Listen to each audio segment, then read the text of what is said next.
Hello, नमस्कार दोस्तों, record exam में आप सभी का स्वागत है। आज की क्लास में हम लोग डिस्कस करेंगे पास्ट ईयर्स के क्वेश्चंस जो कि इलाहाबाद हाई कोर्ट की विभिन्न परीक्षाओं में पूछे गए प्रश्न हैं। ये प्रश्न जो है वो आरओ परीक्षा में, कंप्यूटर असिस्टेंट परीक्षा में, अपर निजी सचिव group C, group D exams में पूछे गए प्रश्न हैं।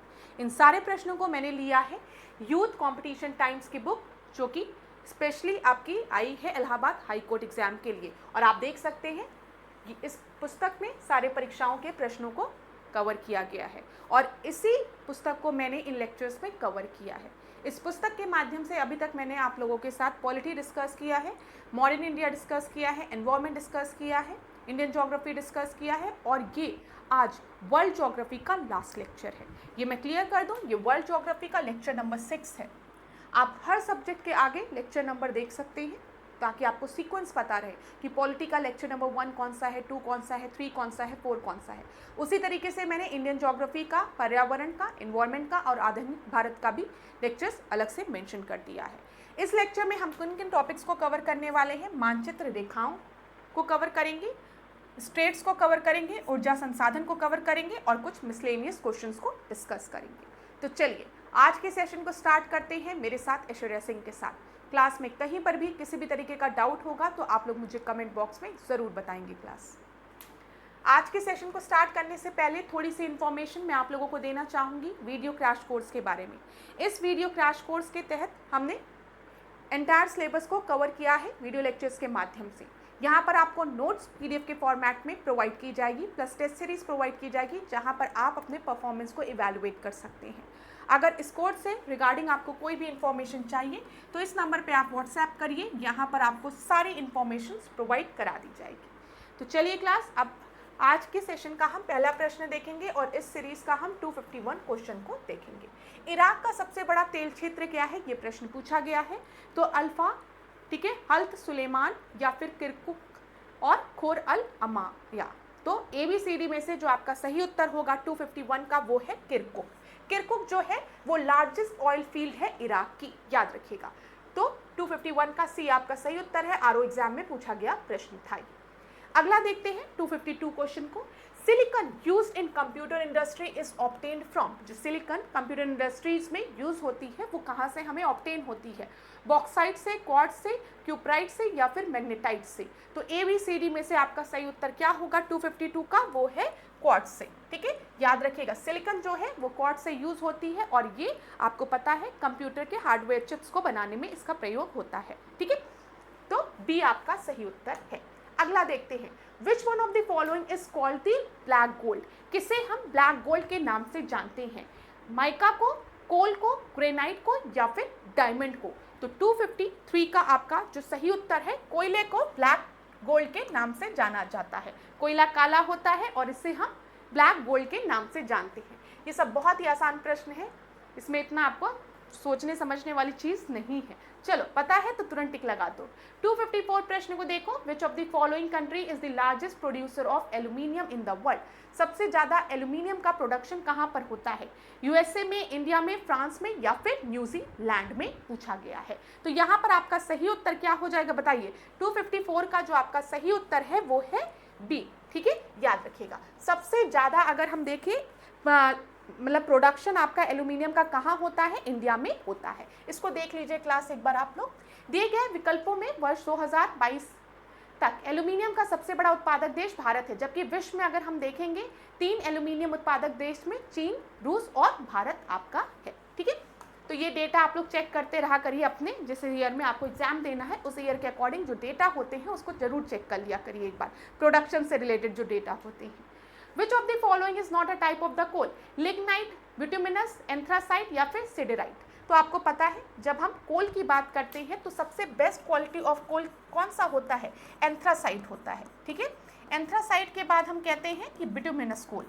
ठीक है, फिर उसके बाद अगर हम देखें तो मैग्नेटाइट, यहाँ पे मैग्नेटाइट भी याद रखिए। यहाँ पर अगर हम देखें पीट जो है वो सबसे खराब क्वालिटी ऑफ कॉइल होता है।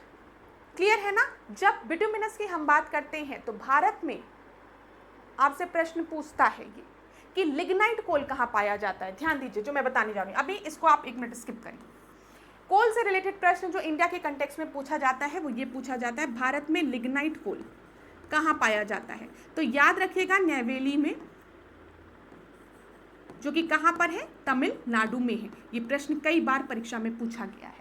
और कोयले की सबसे बेस्ट क्वालिटी कौन सी होती है? एंथ्रासाइट होती है। एंथ्रासाइट बेस्ट टाइप होता है, ठीक है, ये ध्यान रखिएगा।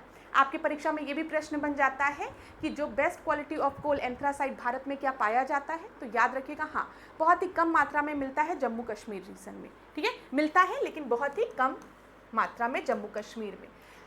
जो बिटुमिनस कोल है वो भारत में अगर हम देखें गोंडवाना क्षेत्र में हमें मिलता है, ठीक है, ये याद रखिएगा। गोंडवाना क्षेत्र कोयले के प्रोडक्शन के लिए जाना जाता है। ये एक्स्ट्रा इन्फॉर्मेशन मैंने आपको दे दी, ये ध्यान रखिएगा। एंथ्रासाइट, बिटुमिनस, लिग्नाइट, पीट, ये जो है वो कोयले के प्रकार हैं। सिडेराइट जो है वो कोयले का टाइप नहीं है। डी आपका सही उत्तर होगा। जब हम सिडेराइट की बात करेंगे तो ये एक लोहे का प्रकार है, ठीक है। लिग्नाइट, बिटुमिनस, एंथ्रासाइट कोयले का प्रकार है। चलिए अगला प्रश्न देखते हैं 256 क्वेश्चन को। यहाँ पर क्या बोला गया है? Which country is the largest producer of uranium? Uranium का लार्जेस्ट प्रोड्यूसर कौन सा है? कनाडा, नामीबिया, कजाकिस्तान या फिर Australia? Allahabad high court ARO परीक्षा 2021 में पूछा गया प्रश्न है। तो सबसे ज्यादा अगर हम देखेंगे यूरेनियम का प्रोडक्शन होता है कजाकिस्तान में। सी सही उत्तर है। यूरेनियम का सबसे बड़ा उत्पादनकर्ता देश जो है वो कजाकिस्तान है। Which of the following is the largest producer of bauxite? Bauxite का सबसे ज्यादा प्रोडक्शन कहाँ पर होता है? चाइना में, इंडिया में, अमेरिका में या फिर ऑस्ट्रेलिया में? तो 257 का जो आपका सही उत्तर है वो है ऑस्ट्रेलिया में। बॉक्साइट के लिए ऑस्ट्रेलिया जाना जाता है, याद रखिएगा, ठीक है। बॉक्साइट का सबसे बड़ा उत्पादक देश ऑस्ट्रेलिया है। बॉक्साइट जो है वो किसका ओर है? एल्यूमिनियम का एक प्रकार का प्रमुख अयस्क है, ओर है, ठीक है। भारत में अगर हम देखें तो उड़ीसा में, झारखंड में कोडरमा और हजारीबाग, बिहार में गया, राजस्थान में अजमेर, शाहपुर, महाराष्ट्र में नागपुर, रत्नागिरी और आंध्र प्रदेश में नेल्लोर आदि में हमें बॉक्साइट के भंडार देखने को मिलते हैं, याद रखिएगा। तो भारत में भी हमें बॉक्साइट देखने को मिलता है, लेकिन अगर पूछा जाएगा सबसे लार्जेस्ट प्रोडक्शन कहाँ पर होता है तो आप ऑस्ट्रेलिया में बताएंगे। और बॉक्साइट जो है वो किसका ओर है? आप बताएंगे एल्यूमिनियम का। चलिए अगला हम देखते हैं। Which one of the following pair is not correctly matched? सरीरी फील्ड के बारे में यहाँ पर बोला गया है, ठीक है। फिर उसके बाद दुक्कन फील्ड, फिर उसके बाद तेजिंग फील्ड और फिर बर्गन field. Allahabad high court ARO परीक्षा 2016 में पूछा गया प्रश्न है और आपसे बोला गया है कौन सा करेक्टली मैच नहीं है, नॉट करेक्टली मैच। तो यहाँ पे याद रखिएगा, शरीर फील्ड की जब हम बात करेंगे तो ये लीबिया में है, बिल्कुल सही है, ठीक है। तेंगिस फील्ड की हम बात करेंगे कजाकिस्तान में, बिल्कुल सही है। बुर्गन फील्ड जो है वो कुवैत में है, बिल्कुल सही है। यहाँ पर गलत कौन सा है? वो है दुक्कन फील्ड, ठीक है। दुक्कन फील्ड की अगर हम बात करेंगे तो दुक्कन फील्ड जो है वो आपका कतर में है, याद रखिएगा। दुक्कन फील्ड कहाँ पर है? कतर में है और ये पेट्रोलियम उत्पादक क्षेत्र है। अगला देखते हैं, एंथ्रासाइट क्या है? अभी थोड़ी देर पहले मैंने आपको बताया है। बताइए, डार्क मेटामॉर्फिक सैंडस्टोन है, सॉफ्ट फॉर्म ऑफ सैंडस्टोन है, हार्ड एंड डार्क कलर्ड कोल है या मेटामॉर्फिक रॉक है? तो अभी मैंने आपको बताया है कोयले का जो बेस्ट क्वालिटी होता है वो होता है एंथ्रासाइट, तो सी आपका सही उत्तर है। 260 क्वेश्चन को हम देखेंगे। Which one of the following is the most important non-metallic mineral used in electric and electronic industry? बताइए, इलेक्ट्रॉनिक इंडस्ट्री में कौन नॉन मेटालिक मिनरल का यूज होता है? तो माइका का, कॉपर का, लेड का या फिर बॉक्साइट का? तो आप सभी को पता है, ये हमने ऑलरेडी डिस्कस किया है। 260 का आपका सही उत्तर ए होगा। माइका का प्रयोग हम करते हैं, ठीक है, इलेक्ट्रॉनिक इंस्ट्रूमेंट में, और ये नॉन मेटालिक है। चलिए, हम्बन टोटा पोर्ट कहाँ पर स्थित है पूछा गया है? कंबोडिया में, ठीक है, कंपूचिया में, थाईलैंड में, श्रीलंका में। तो हम्बन टोटा पोर्ट, बताइए हम्बन टोटा पोर्ट कहाँ पर है? 261 का जो आपका सही उत्तर है वो है श्रीलंका में, ठीक है, डी आपका सही उत्तर है। अगला हम देखें, स्वेज कैनाल जो है वो कनेक्ट करता है मेडिटेरेनियन सी को किससे? साउथ अटलांटिक ओशन से, सदर्न इंडियन ओशन से, ब्लैक सी से या फिर रेड सी से? तो स्वेज कैनाल की यहाँ पर बात की गई है आपकी। तो स्वेज कैनाल जो है वो मेडिटेरेनियन सी को किससे कनेक्ट कर रहा है? रेड सी से कनेक्ट करता है। डी आपका सही उत्तर है। अगला देखते हैं, बुसान बंदरगाह कहाँ पर स्थित है? North Korea, south Korea, China या फिर जापान? तो 263 का जो आपका सही उत्तर है वो है, ये स्थित है साउथ कोरिया में, ठीक है, बी आपका सही उत्तर है। बुसान बंदरगाह दक्षिण कोरिया में स्थित है या दक्षिण कोरिया का सबसे बड़ा बंदरगाह है। निम्नलिखित में से किस नहर मार्ग के माध्यम से सर्वाधिक अंतरराष्ट्रीय व्यापार हो रहा है? तो बताइए, Panama canal, Suez canal, English channel या फिर कील नहर? तो मैक्सिमम इंटरनेशनल ट्रेड जो है वो किस कैनाल रूट से हो रहा है, ये प्रश्न पूछा गया है। तो यहाँ पर आपका जो सही उत्तर है वो है स्वेज कैनाल से। स्वेज कैनाल ऐसे लिखते हैं, ठीक है, यहाँ पे स्पेलिंग में थोड़ी सी मिस्टेक है, इसको सही कर लिया करिए। बी, स्वेज कैनाल, स्वेज नहर के माध्यम से सर्वाधिक अंतरराष्ट्रीय व्यापार हो रहा है। नवंबर 1869 में मिस्र में निर्मित यह नहर लाल सागर को भूमध्य सागर से जोड़ती है। अभी पहला प्रश्न तो हमने यही देखा था कि स्वेज कैनाल जो है वो मेडिटेरेनियन सी को किससे कनेक्ट कर रही है, तो मैंने आपको बताया था ये मेडिटेरेनियन सी को रेड सी से कनेक्ट कर रही है, वही चीज़ दी गई है, जिससे यूरोप से एशिया के बीच लगभग 6000 मील की व्यापारिक दूरी कम हो जाती है। और वर्तमान में अगर हम देखेंगे सबसे ज़्यादा इंटरनेशनल ट्रेड के लिए स्वेज कैनाल है, ठीक है। चलो 265 प्रश्न को देखते हैं। Identify the inland waterway which is navigable from basal to Rotterdam. Rotterdam और बेसल के बीच में बात की गई है। उस अंतरस्थलीय जलमार्ग की पहचान कीजिए जो बेसल से रॉटरडैम तक नाव्य है। तो डेन्यूब जलमार्ग मिसिसिपी, मिसिसिपी तो आपका यूएसए में मिसिसिपी मिजोरी हो गया, ठीक है। वोल्गा दिया गया है, राइन दिया गया, राइन तो यहाँ पे अफ्रीका में हो गया। यहाँ पर हम बेसल टू रॉटरडैम की बात कर रहे हैं। 265 का आपका सही उत्तर क्या है बताइए? मैंने आपको हिंट दे दिया है, हम किसकी बात कर रहे हैं? बेसल टू रॉटरडैम, और यहाँ पर हम राइन की बात कर रहे हैं, ठीक है। डी आपका सही उत्तर है। क्लियर है? चलिए, अच्छा, राइन जो है वो यूरोप में है, मैंने इसके पहले गलती से क्या बोल दिया था? अफ्रीका बोल दिया था। यहाँ पर मिसिसिपी मिजोरी तो आपको पता ही है, राइन जो है वो यूरोप में है, और यहाँ पे रॉटरडैम की बात की गई है। ये याद रखिएगा, रॉटरडैम किस पर है? राइन रिवर पर है। एक बार हम लोग इसको देख भी लेते हैं। राइन नदी जलमार्ग एक अंतःस्थलीय जलमार्ग है जो बेसल से रॉटरडैम तक नाव्य है। राइन नदी मार्ग को यूरोपीय व्यापार की जीवन रेखा भी कहा जाता है, ठीक है, यूरोपीय उसकी जीवन रेखा भी कहा जाता है। इस नदी का प्रवाह France, Germany, Switzerland, Austria, Netherlands, Italy, Luxembourg, Belgium में विस्तारित है। यह विश्व की सबसे व्यस्त व्यापारिक नदी जलमार्ग भी है, याद रखिएगा। रॉटरडैम किस पर है? नाइल नदी पर है। आगे बढ़ते हैं। Which is the longest transcontinental railway in the world? बताइए, सबसे बड़ी ट्रांसकॉन्टिनेंटल रेलवे कौन सी है? लंबा पार महाद्वीप रेल मार्ग कौन सा है? The Union and Pacific railway, the Australian transcontinental railway, the trans Canadian railway, the trans Siberian railway. तो 266 का जो आपका सही उत्तर है वो है ट्रांस साइबेरियन रेलवे, जो है वो लॉन्गेस्ट ट्रांसकॉन्टिनेंटल रेलवे है वर्ल्ड में, ये याद रखिएगा।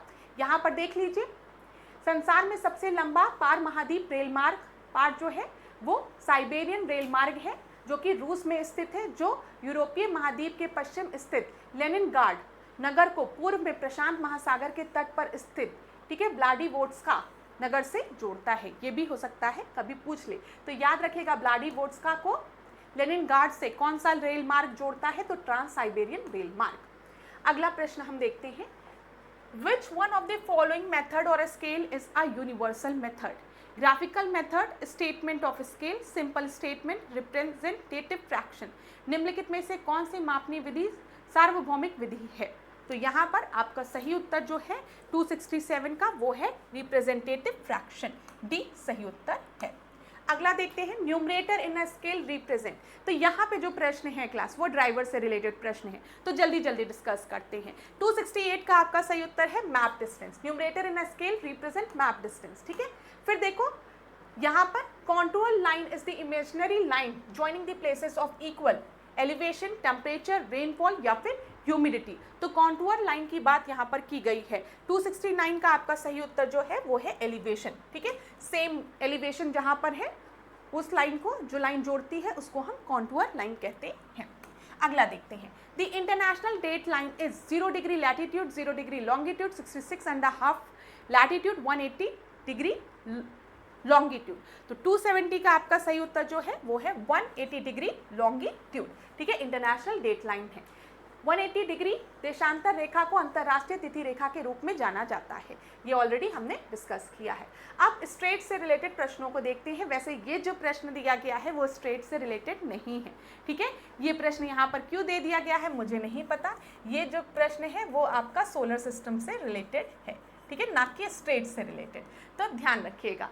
271 क्वेश्चन को देखिए यहाँ पर, विच of the following planet do not have the ring around them, Uranus, mercury, Neptune या फिर जुपिटर। ये ग्रुप डी एग्जाम में पूछा गया प्रश्न है और यहाँ पर आपका जो सही उत्तर है वो है बी, ठीक है। मरकरी और नेपच्यून की जब हम बात करते हैं तो इनके पास रिंग नहीं है।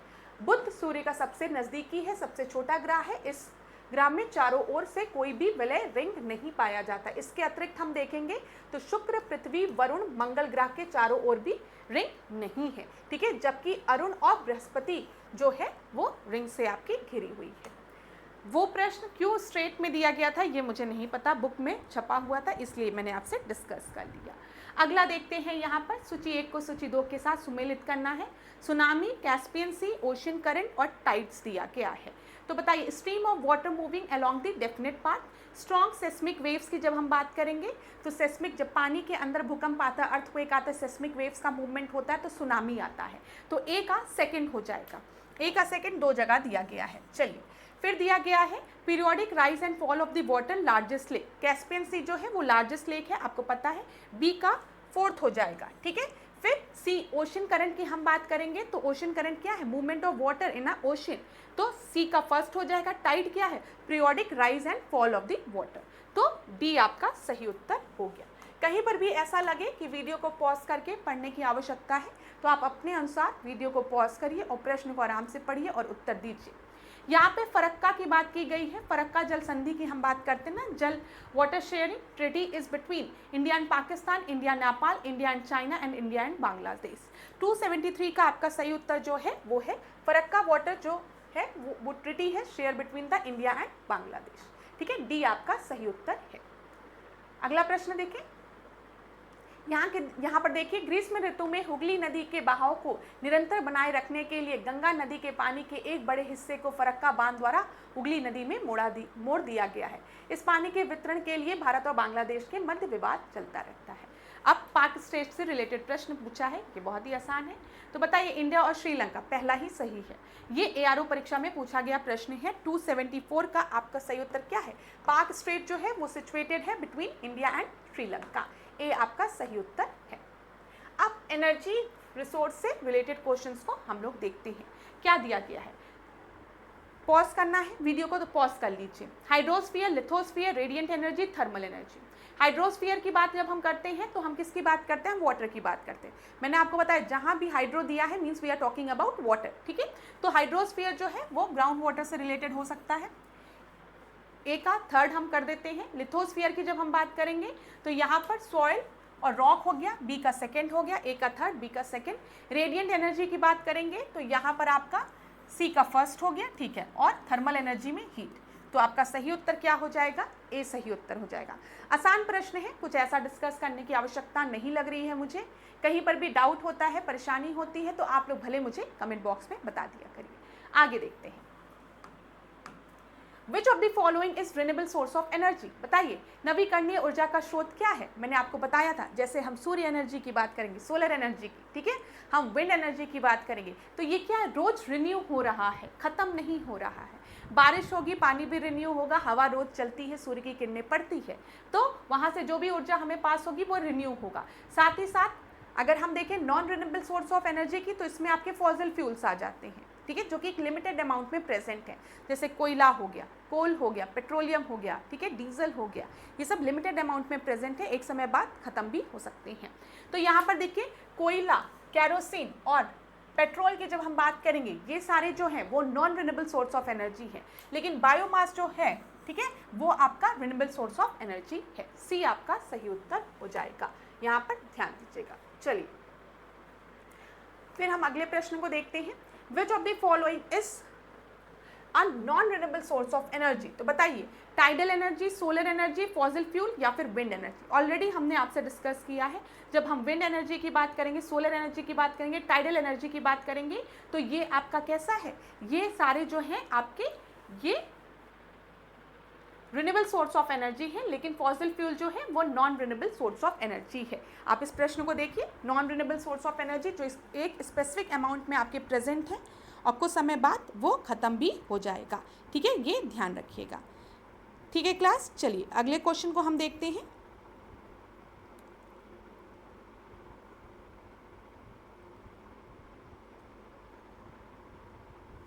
ठीक है, चलिए यहाँ पर क्लास एक चीज़ आप लोग ज़रूर ध्यान दिया करिए, इसके पहले वाले उसमें भी मैंने बताया था, इसको बायोगैस कर लीजिए। मुझे लगता है प्रिंटिंग मिस्टेक है, यहाँ पर बायोगैस होना चाहिए, बायोमास क्यों लिखता है ये नहीं पता।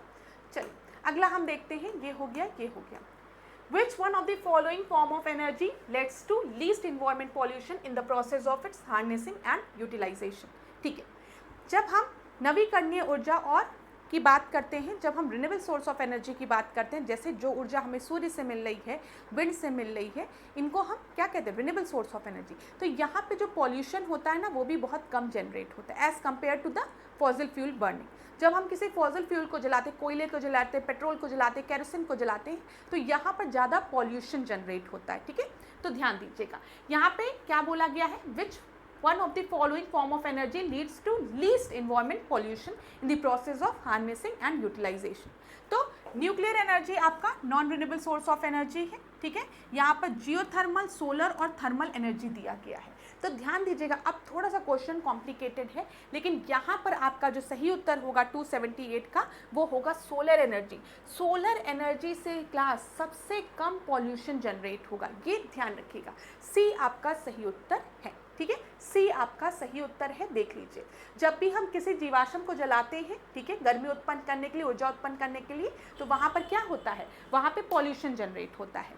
अगर हम भूतापीय ऊर्जा की बात करें, यहाँ पर आपको डाउट हो सकता है, तो भूतापीय ऊर्जा को भी पाने के लिए हमें क्या करना पड़ता है, ड्रिलिंग करना पड़ता है, जिसकी वजह से ध्वनि प्रदूषण होने की संभावना होती है। ठीक है, ड्रिल होगा तो ध्वनि प्रदूषण होगा, तो यहाँ पर भी एक प्रकार का प्रदूषण हो रहा है। इसीलिए इस प्रश्न का सबसे एक्यूरेट जो सही आंसर था, ठीक है, मोस्ट अप्रोप्रिएट आंसर था, वो था सोलर एनर्जी। सोलर एनर्जी में कहा जा सकता है सबसे कम पॉल्यूशन जनरेट हो रहा है। अगला हम देखते हैं 279। भारत के निम्नलिखित क्षेत्रों में से कौन सा क्षेत्र ज्वारीय ऊर्जा विकास के लिए आदर्श स्थितियां प्रदान करता है? तो बताइए, टाइडल एनर्जी की यहाँ पर बात की गई है, तो कोरोमंडल तट, मलाबार तट, कच्छ की खाड़ी, तापी ज्वार, नदमुख। ये इलाहाबाद हाई कोर्ट आरओ परीक्षा 2014 में पूछा गया प्रश्न है। और यहाँ पर गल्फ ऑफ कच्छ जो है वो सबसे बेस्ट कंडीशन प्रोवाइड करता है फॉर टाइडल एनर्जी। ये प्रश्न मैंने पहले भी डिस्कस किया है आपसे। ठीक है, ये मुझे लगता है इंडियन ज्योग्राफी में भी ये प्रश्न दिए गए हैं। 280 क्वेश्चन को हम यहाँ पर देखते हैं, क्या दिया गया है, विच one of the following is not a renewable source of energy. तो जल्दी से मुझे बता दीजिए, natural gas, solar energy, wind energy या फिर टाइडल एनर्जी। तो सोलर एनर्जी, विंड एनर्जी और टाइडल एनर्जी जो है, ये तीनों आपके कैसे हैं, वो आपके रिन्यूएबल सोर्स ऑफ एनर्जी है, लेकिन जो नेचुरल गैस है वो non renewable source of energy है। तो ए आपका सही उत्तर हो जाएगा। ठीक है, अब मिसलेनियस क्वेश्चंस को हम लोग देखेंगे। The Amazon basin of South America and the Congo basin of Africa lies in Mediterranean belt, equatorial belt, tropical monsoon belt या फिर monsoon belt। कॉन्गो बेसिन की यहाँ पर बात की गई है, अमेजन बेसिन की यहाँ पर बात की गई है। तो आपको पता है, मैंने आपको कॉन्गो रिवर के बारे में भी बताया है कि कौन सी ऐसी रिवर है जिसको इक्वेटर 2 बार काटता है, तो वो कॉन्गो रिवर है, जिसको कि हम जायरे रिवर भी कहते हैं। तो इक्वेटर काट रहा है, मीन्स कॉन्गो बेसिन जो है वो आपके इक्वेटोरियल रीजन में है। ठीक है, तो बी आपका सही उत्तर होगा। ठीक है, यहाँ पे साउथ अमेरिका का जो अमेजन बेसिन है and the Congo basin of Africa lies in the equatorial basin, ये इक्वेटोरियल बेल्ट, याद रखिएगा, बी आपका सही उत्तर है। 282 क्वेश्चन को हम देखते हैं, क्या दिया गया है, what is the term used to develop the planet Mars similar to the earth atmosphere. तो यहाँ पे terra farming, response farming, precision farming या फिर इको फार्मिंग। पृथ्वी के वातावरण के अनुसार मंगल ग्रह को व्यक्त करने के लिए किस पद का उपयोग किया जाता है। तो 282 का जो आपका सही उत्तर है वो है टेरा फार्मिंग, स्थल खेती। यहाँ पर ध्यान दीजिए, पृथ्वी के वातावरण के अनुसार मंगल ग्रह को भी व्यक्त करने के लिए टेरा फार्मिंग पद का प्रयोग किया जाता है। यह एक काल्पनिक प्रक्रिया है जिसमें मंगल ग्रह को मनुष्यों के रहने योग्य बनाया जा सकता है। ऐसा माना जा सकता है कि मंगल ग्रह पर जीवन आपका पॉसिबल है। ठीक है, ए सही उत्तर है। The ratio between incoming and outgoing solar radiation on the earth surface is known as lapse rate, solar constant, albedo या फिर फोटोसिंथेटिक एक्टिव रेडिएशन। 283 का आपका जो सही उत्तर है वो है एल्बिडो। क्लास यहाँ पर याद रखिएगा कि कितनी रेडिएशन जो है, कितनी सूर्य की किरणें आपके किसी सरफेस पे गिर रही हैं और कितनी सूर्य की किरणें जो हैं वो रिफ्लेक्ट बैक हो रही हैं, ये एल्बिडो बताता है। The ratio between the incoming and outgoing solar radiation on the earth surface is termed as albedo. ठीक है, जैसे अगर हम किसी शाइनी सरफेस को ले, ग्लॉसी सरफेस को ले, या फिर हम माने कि ग्लेशियर को हम ले रहे हैं जहाँ पर जो ज़मीन है वो पूरी तरीके से बर्फ़ से ढकी हुई है, तो वहाँ पर एल्बिडो ज़्यादा होगा। क्यों एल्बिडो ज़्यादा होगा? क्योंकि जितनी रेस आपकी उस ग्लेशियर पर, आइस शीट पर पड़ रही है, मतलब उसी अमाउंट में ज़्यादा से ज़्यादा रेस जो है वो आपकी रिफ्लेक्ट बैक भी हो जाएगी, एब्जॉर्ब नहीं होगी। लेकिन यहीं पर अगर हम किसी ब्लैक सरफेस को ले लें, ठीक है, तो जब ऊर्जा इस पर गिरती है, सन रेस गिरेगी, तो ज़्यादा से ज़्यादा जो रेस है वो एब्जॉर्ब हो जाएगी। ठीक है, ये चीज़ आपको पता है ना, हम लोग पढ़ते भी तो हैं कि अगर हम किसी ब्लैक सरफेस को लेते हैं तो वो ज़्यादा जल्दी गर्म हो जाता है। क्यों?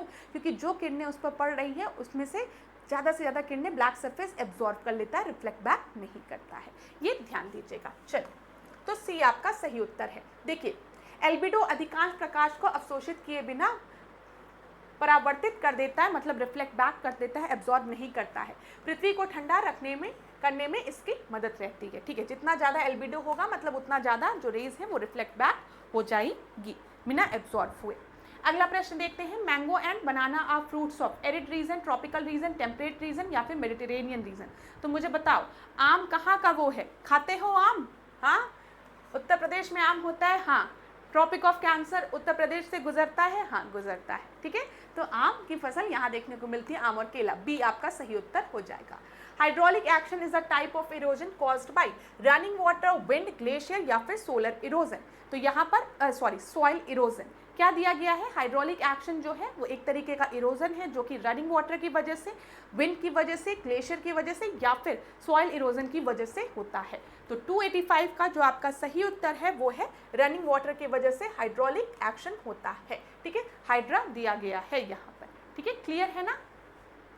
तो द्रव चालित क्रिया समुद्र तट से टकराने वाले पानी की तीव्र शक्ति है जिसके कारण किनारों की मृदा ढीली होकर विस्थापित हो जाती है और समुद्र द्वारा बह ली जाती है। द्रव चालित क्रिया बहते जल द्वारा अपरदन का कारण होती है। अगला देखते हैं, which one of the following are not earthquake waves. तो बताइए, मैंने आपसे डिस्कस किया था, हमने प्राइमरी वेव, सेकेंडरी वेव्स के बारे में डिस्कस किया था। ठीक है, यहाँ पर ध्यान दीजिएगा, सरफेस वेव दी गई है, सरफेस वेव के बारे में भी हमने डिस्कस किया था, पी वेव, एस वेव के बारे में। तो surface wave, longitudinal wave, transverse wave और हार्बर वेव्स यहाँ पर दी गई है। अर्थक्वेक की कौन सी वेव नहीं है? तो 286 का आपका जो सही उत्तर है वो है डी, हार्बर वेव नहीं है। ठीक है क्लास, मैंने आपको बताया था कि जब हम पी वेव और एस वेव की बात करेंगे, प्राइमरी और सेकेंडरी वेव्स की बात करेंगे, तो ये आपके ट्रांसवर्स और लॉन्गिट्यूडनल वेव्स की तरह होती हैं। ठीक है, ये ऑलरेडी हमने डिस्कस किया है। 287 क्वेश्चन को देखिए, वेजिटेशन दिया है और मॉइस्चर कंटेंट दिया है। ट्रॉपिकल फॉरेस्ट, थॉर्नी श्रब्स दिया है, ग्रासलैंड दिया है। तो ट्रॉपिकल रीजन में वर्षा जो होती है बहुत ज़्यादा होती है, हैवी रेनफॉल होता है, ये आप सभी को पता है। तो ए का आपका क्या हो जाएगा? हैवी रेनफॉल सही है। फिर कटीली झाड़ियाँ ड्राई होती है। ग्रासलैंड में हम लोग देखें तो यहाँ पर मॉडरेट रेनफॉल होती है। बोला गया है कौन सा आपका करेक्टली मैच्ड है। 287 में अगर हम देखेंगे तो सारा आपका करेक्टली मैच्ड है। उस कटिबंधीय वन में वर्षा ज़्यादा होती है। अगर हम घास के मैदानों की बात करेंगे तो यहाँ रेनफॉल मतलब मॉडरेट होती है, और कटीली झाड़ियों में सूक्ष्म मतलब रेनफॉल उतनी ज़्यादा नहीं होती, कंटेंट उतना ज़्यादा नहीं होता है, मॉइस्चर कंटेंट। डी आपका सही उत्तर है। Upper Volta is the old name of Angola, ठीक है, केप वर्डे, बुर्किना फासो या फिर नाम्बिया। तो अपर वोल्टा किसका पुराना नाम था? तो 288 का जो आपका सही उत्तर है वो है बुर्किना फासो का पुराना नाम क्या था? अपर वोल्टा था। रिपब्लिक ऑफ अपर वोल्टा एक देश का एक पुराना नाम है जिसे हम आज बुर्किना फासो के नाम से जानते हैं। या एक फ्रांसीसी उपनिवेश था जो 1960 में स्वतंत्र हुआ था। पूर्व में अपर वोल्टा गणराज्य 4 अगस्त 1984 को तत्कालीन राष्ट्रपति थॉमस सांकरा द्वारा देश का नाम बदलकर बुर्किना फासो रख दिया गया था। तो याद रखिएगा यहाँ पर अपर वोल्टा किसका नाम था, बुर्किना फासो का नाम था। वैसे ये जो पूछा गया है वो ARO परीक्षा में पूछा गया प्रश्न है। 289 प्रश्न को हम देखते हैं, बराक न्यूक्लियर पावर प्लांट कहाँ पर आपका ऑपरेशनल है, ठीक है, बताइए, सऊदी अरेबिया में, जॉर्डन में, ओमान में या फिर UAE में। 2021 में पूछा गया प्रश्न है 289। तो यहाँ पर जो बराक न्यूक्लियर पावर प्लांट है वो UAE में है, डी आपका सही उत्तर है। 290 क्वेश्चन को हम देखते हैं, क्या दिया गया है यहाँ पर, ध्यान से देखिएगा। Which of the following feature is the product of volcanicity, ठीक है, वॉल्केनिसिटी, निम्नलिखित में से कौन सा लक्षण वल्कनीकरण का उत्पाद है, ठीक है, जियोसिंक्लाइन, एस्कार्पमेंट, एटॉल या फिर फोल्ड माउंटेन। तो यहाँ पर आपका सही उत्तर क्या होगा 290 का, एटॉल जो है, ठीक है, सी आपका सही उत्तर है। या देखो, वल्कनीकरण का उत्पाद प्रवाली है या एक अंगूठी के आकार का प्रवाल भित्ति होती है। मैंने लास्ट क्लास में आपको बताया था कि जब हम बात करते हैं कोरल रीफ्स की तो एक ऐसा समय आ जाता है जो कोरल रीफ्स है वो आपके रिंग की तरह हो जाता है, यहाँ पर भी वाटर इकट्ठा हो जाता है और यहाँ पर भी वाटर इकट्ठा हो जाता है। समय के साथ की बात हम कर रहे हैं। जैसे अगर ये कोई वॉल्केनो है, इसके साइड में आपको दिखेगा कोरल रीफ फॉर्म हो रहा है और इधर इधर वाटर है, बट विद द टाइम हम देखते हैं ये जो वॉल्केनो है वो आपका पानी में मर्ज होता जाता है और एक ऐसा समय आता है ये जो लैंड मास है अगर हम कहें वो पूरी तरीके से पानी में सबमर्ज हो जाएगा और आपको बस एक रिंग दिखेगी ऊपर से, ठीक है, जैसे रिंग दिखेगी और उस रिंग के बाहर भी पानी और अंदर भी पानी दिखेगा, ठीक है। देखो यहाँ पर क्या दिया गया है, वल्कनीकरण का उत्पाद प्रवाली या एक अंगूठी के आकार का प्रवाल भित्ति होता है जिसमें एक प्रवाल किनारा होता है जो एक खाड़ी को अपूर्ण या पूरी तरीके से घेर लेता है, एक खाड़ी को पूरी तरीके से धीमे धीमे समय के साथ घेरता है। ये पानी के भीतर ज्वालामुखी के साथ विकसित होता है जिन्हें समुद्री पर्वत कहा जाता है, याद रखिएगा। पूरी तरफ पानी की बात हमने की है। 291 क्वेश्चन को हम देखते हैं, यहाँ पर क्या दिया गया है, exogenic forces are connected with plucking action, volcanic action, lithospheric या फिर atmospheric. Allahabad high court ARO परीक्षा 2021 में पूछा गया प्रश्न है। तो एक्सोनिक फैक्टर जो है वो आपका रिलेटेड है किससे, एटमॉस्फेरिक से रिलेटेड है। तो 291 का आपका डी सही उत्तर है। बहिर्जात बल वायुमंडल बल से संयोजित होता है। बहिर्जात बल वह बल होते हैं जो पृथ्वी के बाहरी भाग से अपनी शक्ति प्राप्त करते हैं या पृथ्वी के वायुमंडल के भीतर उत्पन्न होते हैं और बहिर्जात बल के उदाहरण आपके पवन हो गए, लहरें हो गई, पानी हो गई, ठीक है। 292 क्वेश्चन को देखिए यहाँ पर, अब एक दो क्वेश्चन और बचे हैं, वर्ल्ड ज्योग्राफी आपका कंप्लीट हो जाएगा। यहाँ पे कार्टोग्राफी की बात की गई है, technique of cartography in geography का मतलब क्या होता है, जियो फॉर्मेशन की बात, भू रचना की बात, field survey method, statistical technique की बात की गई है, स्किल ऑफ मैप मेकिंग की बात की गई है। तो कार्टोग्राफी का मतलब आपका क्या होता है, स्किल ऑफ मैप मेकिंग, ठीक है। नक्शा बनाने के कौशल को क्या कहते हैं, कार्टोग्राफी कहते हैं, डी आपका सही उत्तर है। Which dam is called the Afghan India friendship dam, किसे अफगान इंडिया फ्रेंडशिप डैम कहा जाता है।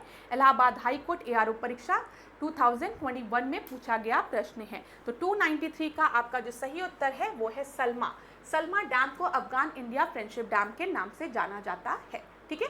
अगला देखते हैं, which of the following is the lowest place on earth. Earth पे लोवेस्ट प्लेस कौन सा है, ऑलरेडी हमने डिस्कस किया है। डेथ वैली दिया है, कैस्पियन सी दिया है, डेथ सी दिया है, सुंदरबन डेल्टा दिया है। तो बताइए ABCD में से आपका सही उत्तर क्या है। यहाँ पर आपका सही उत्तर है डेथ सी जो है वो लोवेस्ट पॉइंट है। पृथ्वी का सबसे निम्नतम जो स्थान है वो इजराइल और जॉर्डन के स्थित मृत सागर है, डेथ सी है, जो समुद्र तल से लगभग 430 अगर हम देखें मीटर गहरा है। अमेरिका में स्थित डेथ वैली का सबसे गहरा स्थान 86 वो है माइल है। चलिए 295 और ये वर्ल्ड ज्योग्राफी का आखिरी प्रश्न है, ये चीज मैं क्लियर कर दूं। The lowest part of river course is called, तो इसे हम क्या कहते हैं, नदी तट कहते हैं, नदी का मुहाना कहते हैं, नदी तल कहते हैं, नदी भूमि कहते हैं। तो 295 का जो आपका सही उत्तर है उसे हम क्या, एक नदी प्रवाह के निचले भाग को नदी तल के नाम से जाना जाता है, सी आपका सही उत्तर है, ठीक है। यहाँ पर क्लास में एक चीज बता दूं, ये वर्ल्ड ज्योग्राफी का लास्ट क्वेश्चन था। वर्ल्ड ज्योग्राफी आपकी कंप्लीट हो गई है। अब इसके बाद हम साइंस कवर करेंगे। मैं आपको एक चीज़ सजेस्ट करूंगी कि वर्ल्ड ज्योग्राफी वाले जो लेक्चर्स हैं उनकी स्पीड बढ़ाकर एक बार आप लोग देख लीजिए, ताकि आपको आइडिया मिल जाए कि आपके इलाहाबाद हाई कोर्ट के विभिन्न परीक्षाओं में वहाँ से किस तरीके के प्रश्न पूछे जा रहे हैं। ये आइडिया ज़रूर ले लीजिएगा क्लास। यहाँ पर जितने भी प्रश्न आपके कराए जा रहे हैं वो पास्ट ईयर्स के ही क्वेश्चंस हैं, ठीक है, जिसको मैंने यूथ कंपटीशन की बुक से लिया है। और वो प्रश्न जो हैं वो आपके आरओ एआरओ, कंप्यूटर असिस्टेंट, अपर निजी सचिव, group C, group D exams में पूछे गए प्रश्न हैं। तो इन सारे लेक्चर्स को एक बार आप लोग ज़रूर देख लीजिएगा, भले स्पीड तेज करके देखने की आवश्यकता आपको पड़े। और लास्ट में एक चीज़ मैं आपसे कहूँगी, कहीं पर भी डाउट होता है किसी भी टॉपिक में, किसी भी सब्जेक्ट में, किसी भी प्रश्न में, तो कमेंट बॉक्स में ज़रूर बताया करिए। जब भी मैं आपके कमेंट को पढ़ूंगी या तो मैं वहीं पर रिप्लाई कर दूंगी, नहीं तो आने वाले लेक्चर्स में उसको कवर कर लिया जाएगा। किसी भी टॉपिक में भी अगर आपको दिक्कत होता है कि मैम इस सब्जेक्ट का ये टॉपिक नहीं समझ में आ रहा है, तो प्लीज़ मुझे बता दिया करिए। अंत में जाते जाते एक ही बात कहूँगी क्लास, जो कि मैं हर लेक्चर में कहती हूँ कि स्वयं पर विश्वास रखिए, पढ़िए, मेहनत करिए, ठीक है, बार बार चीज़ों को रिवाइज करिए। जहाँ पर भी गलती हो रही है उन गलतियों को सुधारिए, ठीक है। चाहे अगर आप पढ़ाई की बात करें तो पढ़ाई में भी गलती जब तक नहीं सुधारेंगे तब तक सफलता नहीं मिलेगी। उसी तरीके से जीवन में भी जो गलतियाँ की हैं उनको सुधारने की बहुत आवश्यकता है। तो अपनी गलतियों से सीखिए, उनको सुधारिए और जीवन में आगे बढ़िए। तो धन्यवाद क्लास। आज के सेशन को यहीं पे एंड करूँगी। लास्ट में ऐश्वर्या मैम यही कहेंगी, हमेशा खुद पर भरोसा रखिएगा, अपने ईश्वर पे भरोसा रखिएगा, आप जिसको भी मानते हैं, अपने माता पिता के आशीर्वाद पे भरोसा रखिए और खूब पढ़िए। सही समय आने पर आपको सफलता ज़रूर मिलेगी। अपनी तैयारी मजबूत रखिए, एक दिन ऐसा आएगा जब आपको एक अवसर मिलेगा और आप उस अवसर को ले लेंगे, लेकिन उस अवसर के लिए अपनी तैयारी को मजबूत रखिए। धन्यवाद क्लास। इसी तरीके से मेरे साथ ऐश्वर्या सिंह के साथ डिकोड एग्जाम के साथ बने रहिए। कहीं पर भी किसी भी तरीके का डाउट होता है, परेशानी होती है, तो कमेंट बॉक्स में ज़रूर बताइएगा। Thank you class.